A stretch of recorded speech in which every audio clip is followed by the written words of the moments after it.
Jadi yang pertama, teman-teman sekalian, terima kasih atas kehadirannya di rumah saya. Dan saya secara khusus juga ingin mengucapkan terima kasih bagi warga Jakarta bahwa selama proses sosialisasi kampanye di Jakarta ini berlangsung sangat baik.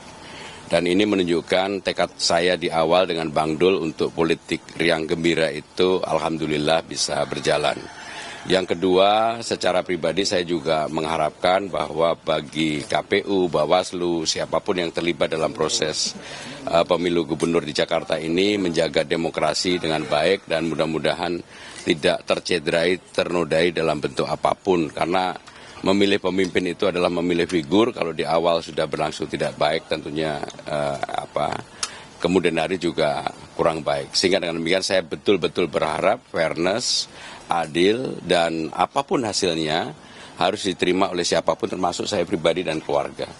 Dan yang terakhir dari saya berharap pada tanggal hari ini, tanggal 27 November ini, warga Jakarta menggunakan hak pilihnya, pilihlah siapapun yang menjadi harapan dan keinginan untuk bisa membangun Jakarta 5 tahun ke depan. Siapapun yang diharapkan bagi saya itu bukan sesuatu yang luar biasa, tetapi tentunya secara pribadi saya dan Bang Dul dan tim mengharapkan dari seluruh warga Jakarta. Mas Pram, semalam sebelum nyoblos ngapain Mas Pram? Tidurnya tenang nggak? Saya nggak pernah tidur nggak tenang ya. Saya termasuk yang walaupun tidur nggak bisa lama, tapi saya nggak pernah tidur nggak tenang. Saya bisa tidur, alhamdulillah bisa tidur tenang, dan pasti teman-teman nggak nyangka saya selama ini kalau tidur bertiga. Jadi saya, istri, dan anak saya. Sehingga saya lihat tiga-tiganya tidurnya tenang banget, bahkan subuhannya juga bisa bersamaan. Tidur jam berapa, Mas? Saya tidur mungkin jam 11-an.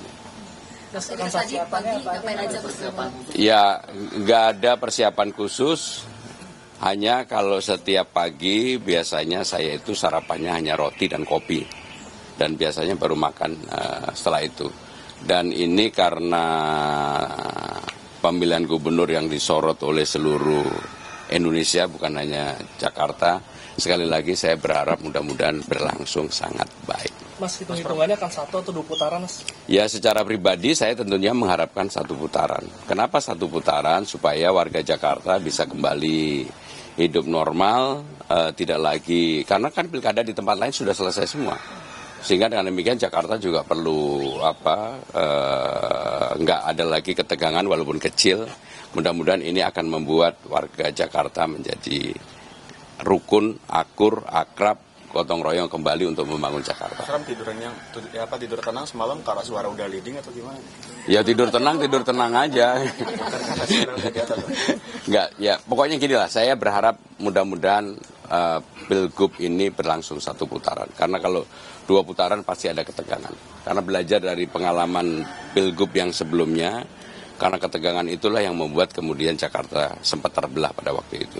Mas Pram, nanti sore ada perhitungan suara, apakah ada relawan ataupun selain relawan apa tokoh-tokoh nasional ataupun ada surprise baru dari Mas Pram dan juga Pak Anies atau Pak Anies atau ya karena ini sudah coblosan, ini saya tidak mau menambah sesuatu yang udahlah kita hadapi dengan baik-baik saja, walaupun saya pasti hari ini tetap berkomunikasi seperti biasa dengan Ibu Mega, dengan Mas Anies, dengan Pak Ahok, dan juga dengan tokoh-tokoh yang lain. Yang saya surprise adalah banyak sekali tokoh dari kemarin yang kemudian memberikan endorsement ataupun dukungan kepada saya, baik itu secara terbuka maupun tertutup, dan bagi saya itu energi baru bagi saya. Hari ini ada jadwal ketemu Ibu.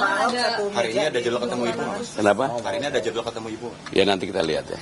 Bu Mega pesannya apa, Pak?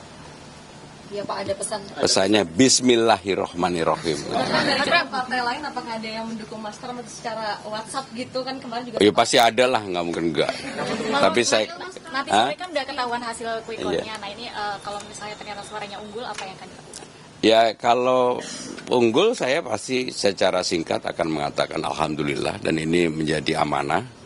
Dan amanah karena teman-teman tahu di awal saya bukan orang yang mengejar amanah, sehingga dengan demikian kalau ini menjadi amanah saya akan saya kerjakan sebaik-baiknya.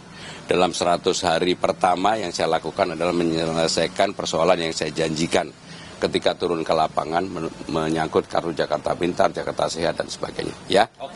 Yuk.